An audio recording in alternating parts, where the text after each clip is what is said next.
All right, Jose, so you have a cover PDF here.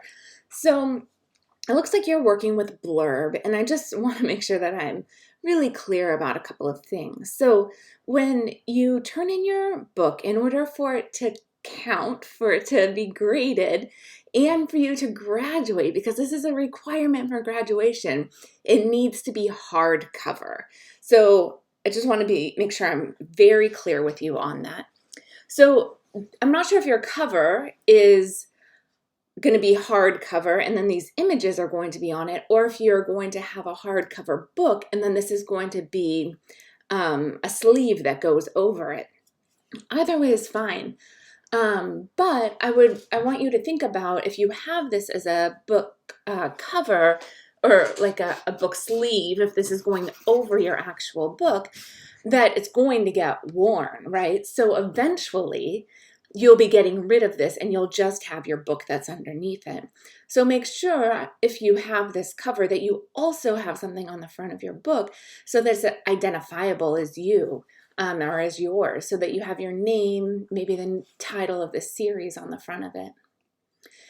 I would also encourage you to put your name somewhere on the cover here, since as I see this, I would just see two images. I wouldn't be able to know whose book this is or what exactly I'm looking at. So be cautious of that.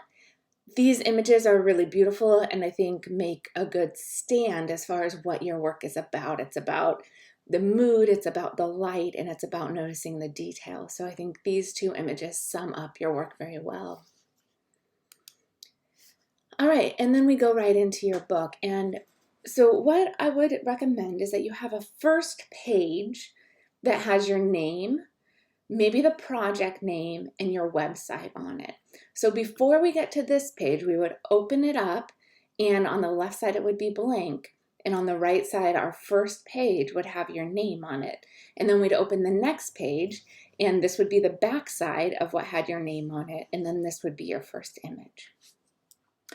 Again, this is a great image to really kind of set that mood of what your project is about.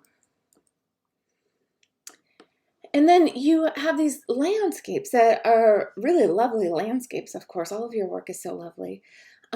But there is concern here for me on the sizing of these.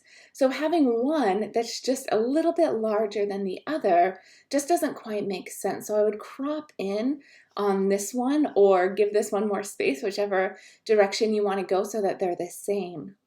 And then especially if this is a lay flat book, it's going to appear that these are one image. So I would give yourself a little bit of a border around these images.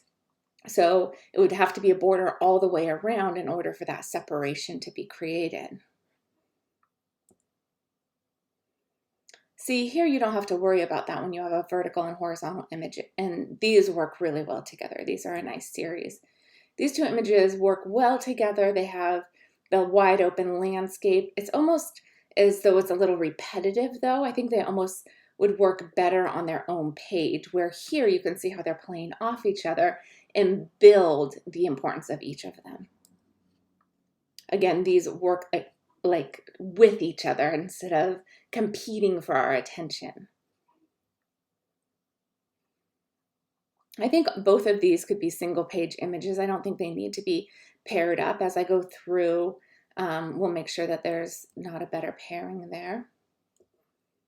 Yeah, like I wonder if this image here would work better with this image because they're more similar, and this image could work well with this image. That might be a good switch for you.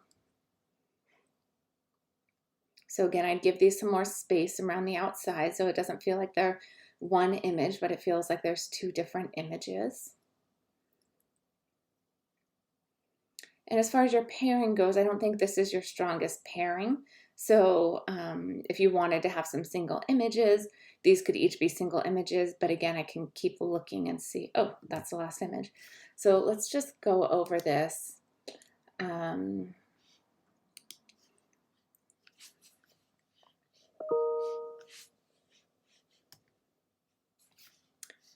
see.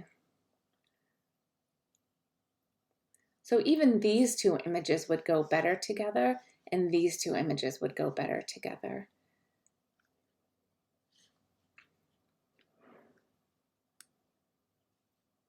And we talked about that switch, I think would work better. Those work great together. Those work great together. And these two, I do not think work as well together. So I would give them some space, either to have them as single images or shoot images that are more similar so that you could have a vertical and horizontal. You also might think about adjusting so that it's not always a vertical image on the left side and the horizontal on the right side, but mixing that up so there's a little bit more variation there. And then I read through your artist statement. I don't think you've changed much on it. I would like you to talk a little bit more about the mood, like why you want to capture these in the morning. What does the mood and the quietness, or what does the morning and the quietness do for you? Why is that what you're wanting to show us? This is coming together really well. Let me know if you have any questions.